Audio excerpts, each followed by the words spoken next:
A large portion of the Dr. Phil episodes with Summer Wells' parents is in with the behavior panel. As part of a body language expert panel goes over their interview with Don Wells and Candus Bly and analyzes it. Ansley Daniels spoke with one of the experts on that panel, which you just saw here on News Channel 11 on the Dr. Phil show, and found out whether or not they believe Summer's parents are telling the truth. Ansley?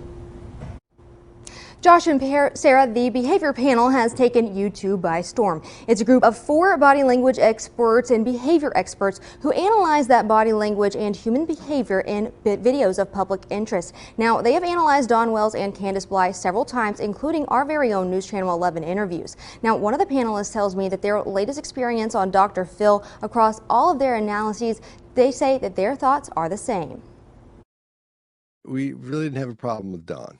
He seemed like he was being honest. It went ahead and solidified our thoughts on him having nothing to do with it whatsoever. Didn't know anything about it. The experience on Dr. Phil, not all glitz and glamour for the parents of the missing 5-year-old. We got in there. She got a little upset with some parts of it. She was got a little emotional. Particularly Summer's mother. There were red flags we saw with Candus, where it just took a little bit too long to answer some questions, and some questions just didn't sound like we got the right answer for them. It really hurts to see your other children crying. All right, I'll go first on this one. This is the one that really bothers me. Which doesn't mean anything, doesn't mean that she's guilty or innocent or anything. It just, we just saw some things and heard some things that made us question the validity of her answers. So he's really going through his mind. He is honest, I think, about trying to fly right. Together, the panel of 4 all have expertise in communication, body language, deception detection, interrogation, and resistance to interrogation. Did you have anything to do with Summer's disappearance? No, sir. But what they do for this isn't interrogating. It's in no way an interrogation. It was just an information, a fact-finding mission, I guess you'd say.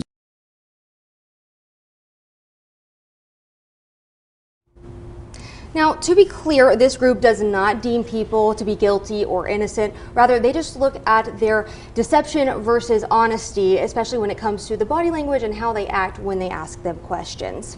Great point. I mean, no suspects have been identified. No one's been charged. That's super important. You just saw the second day of the Dr. Phil show. Anything learned in this second episode that you think is significant? So obviously yesterday, I think the big thing coming out was Cornbread Mafia, and why did it upset Candus when it was brought up, Summer's mother. And I think today we were hoping to learn a little bit more about Cornbread Mafia and maybe why she reacted that way during her interview with the behavior panel. However, we didn't learn too much, right? We didn't learn much at all. And so today we here at News Channel 11 are going to dip into Cornbread Mafia coming up tonight at 6 about what that is. And I think another takeaway from today's episode, though, is Dr. Phil told both of them that he does not believe they have anything to do with what happened to Summer.